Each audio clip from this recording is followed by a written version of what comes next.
నమస్తే అండి.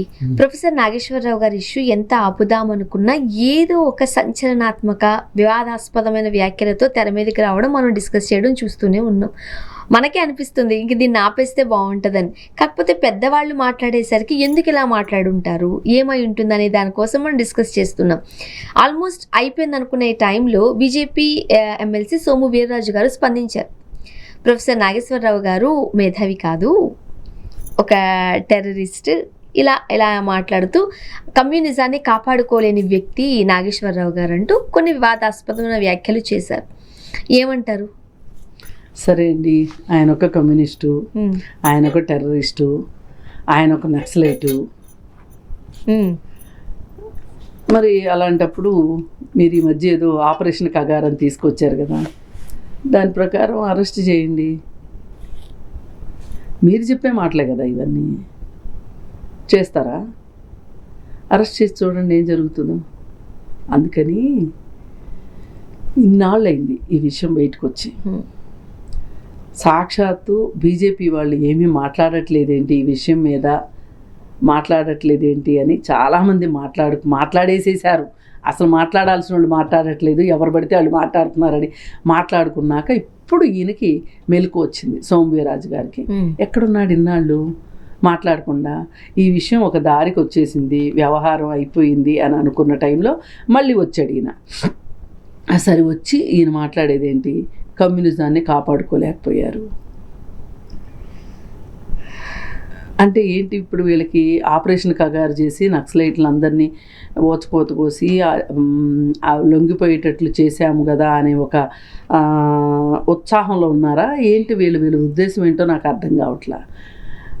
అంత మాట అనాల్సిన అవసరం లేదు. ఆయన మేధావి కాదు అని చెప్పి మీరంటే సరిపోదు, ఆయన మేధావిగా గుర్తిస్తారు. ఆ స్థాయి ఉన్న వాళ్ళు గుర్తిస్తారు. ఆయన ప్రజా సమస్యల గురించి మాట్లాడలేదు అనేది ఒట్టి మాట. ఇప్పుడు ఈ పాయింట్లో ప్రజా సమస్య లేదని అనుకున్నారేమో కానీ, లేదేమో అని మీరు అభిప్రాయపడుతున్నారేమో కానీ, ప్రజా సమస్యల గురించి నాగేశ్వర్ గారు మాట్లాడలేదని ఎవరన్నారండి? కాకపోతే ఒక చిన్న అపశృతి దొర్లింది.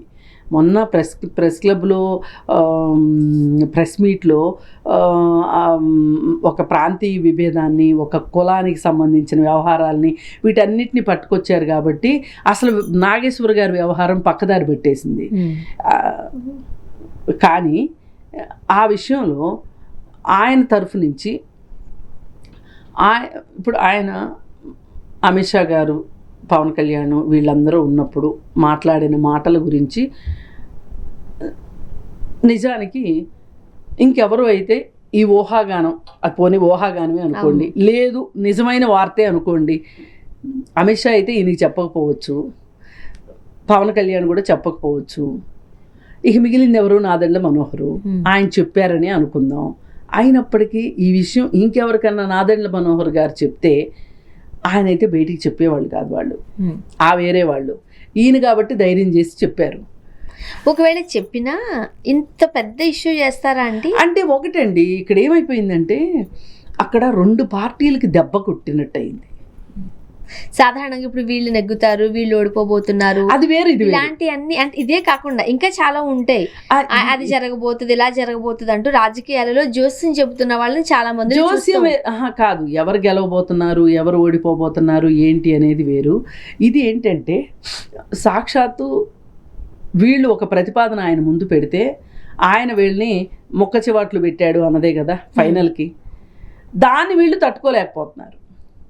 అసలు మనం ముగ్గురు మాట్లాడుకున్నది బయటికి ఎక్కడ వెళ్ళింది, ఎలా వెళ్ళింది అని అమిత్ షా ఎక్కడ అడుగుతారు అని చెప్పి పవన్ కళ్యాణ్ టెన్షన్ పడిపోతున్నాడు. అసలు నా ద్వారా ఇది బయటకు వచ్చింది అనేది పవన్ కళ్యాణ్ అమిత్ షా నమ్మితే నా పరిస్థితి ఏంటి అని చెప్పి నాదెండ్ల మనోహర్ అనుకుంటున్నారు. అసలు తెలుగుదేశాన్ని అక్కడ చాలా డిగ్రేడ్ చేశారు. మేము చేసిన త్యాగానికి తెలుగుదేశంగా మాకు దక్కింది ఇదేనా అని తెలుగుదేశం వాళ్ళు బాధపడుతున్నారు. కాబట్టి అందరికంటే ఎక్కువ మనసులో చాలా చాలా సంతోషపడుతుంది ఎవరంటే జగన్మోహన్ రెడ్డి.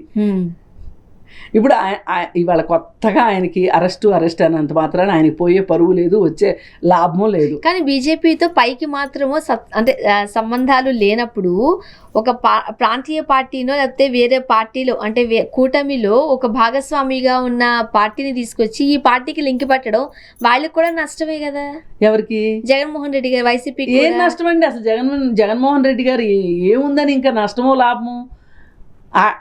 ఇప్పుడు ఇవాళ ఆంధ్రప్రదేశ్ దుస్థితి ఏంటి అంటే ప్రతి రాష్ట్రంలోనూ అధికార పక్షం ఉంటుంది, ప్రతిపక్షం ఉంటుంది. అసలు ఆంధ్రప్రదేశ్లో ప్రతిపక్షం ఏంటి చెప్పలేదు. లేదు. ఈ ఉన్న ప్రతిపక్షం కూడా లింగులిటుకుమంతా ఉన్న ప్రతిపక్షం కూడా కేంద్రంలో వాళ్ళు ఎవరికి వేస్తే వీళ్ళు వాళ్ళకే వేస్తారు ఓటు. అసలు ప్రతిపక్షం అంటే ఏంటి? వాళ్ళు వేరు వీళ్ళు వేరు. కేంద్రంలో ఉన్న పార్టీకి ఇద్దరు పొలోమని ఓట్లేస్తున్నారు అంటే ఏమనాలి ఈ పార్టీలను అసలు? ఇవన్నీ తెర మీదకి వచ్చినాయి. ఇప్పుడు ఒకళ్ళు కాకపోతే ఒకళ్ళన్నా ఎన్ని మాట్లాడుకుంటున్నారు. మాట్లాడుకుంటే ఇంత చర్చకి రావటం ఏంటి అసలు? పుసిక్కిన ఆయన అనబట్టే కదా. ఇప్పుడు ఎవరో నాబోటి చిన్నోళ్ళు ఎవరన్నా అన్నారనుకోండి, పెద్దగా ఎవరు పట్టించుకునే వాళ్ళు కాదు. మరి నాగేశ్వర్ లాంటి వాళ్ళు అనేసరికి అందరికీ ఎక్కడ మండాలో అక్కడ మండింది. మండి మాట్లాడేసేయటం మొదలెడితే ఇప్పుడు నేను అనేది ఏంటంటే నాగేశ్వర్ గారు ఒక మేధావితో ఏమన్నా మాట్లాడారనుకోండి, వాళ్ళ వైపు నుంచి వచ్చే ప్రతి సవాళ్ళు కూడా కాస్త హుందాతనంగా ఉంటాయి. కానీ ఈయన మాట్లాడింది జనసేన పార్టీతోటి మాట్లాడిన విషయం ఏంటి? ఎవరికైనా గుండెల్లో గుణపాలు దిచ్చే మాటలే మాట్లాడాడు ఆయన. అది ఇక్కడ బాధాకరం. అయితే వీటన్నిటికన్నా బాధాకరమైన విషయం ఏంటంటే నవ్వాల ఏడవాల అర్థం కాని విషయం అసలు ఇన్నాళ్ళు సోమవీర్రాజు ఏమయ్యాడు. అది ఇన్ని రోజు అనుకుంటున్నారు కూడా అందరూ బీజేపీ వాళ్ళు ఏం మాట్లాడట్లేదు, అసలు బీజేపీ వాళ్ళు ఎందుకు మాట్లాడట్లేదు అని అందరూ అనుకుంటుంటే ఇక అందరూ అనుకుంటున్నారు కాబట్టి ఎందుకైనా మంచిది అని చెప్పి అమిత్ షా దగ్గర మార్కులు కొట్టేద్దాం అనుకున్నాడు ఏమో. ఈ లాస్ట్ మినిట్లో ఈయన వచ్చి ఒక రైతు మాట్లాడాడు కదా. దాంట్లో రైతు మాట్లాడింది కూడా ఒక రకంగా కొంచెం సెన్సిబుల్గానే ఉంది.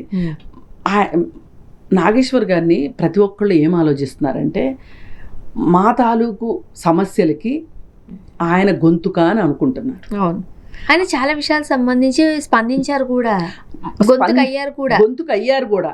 అయితే ఈ విషయంలో జనాలకి ఏమనిపిస్తుందంటే మేమెక్కడున్నాం దీంట్లో అనుకుంటున్నారు. కానీ విడమర్చి చెప్తే ఇందులో కూడా జనాలు ఉన్నారు. ఏంటంటే అసలు జగన్మోహన్ రెడ్డి మీద కేసులు ఎందుకు ఉన్నాయి? క్విడ్ ప్రోకో వల్ల ఉన్నాయి కదా. క్విడ్ ప్రోకో అంటే ఏంటి?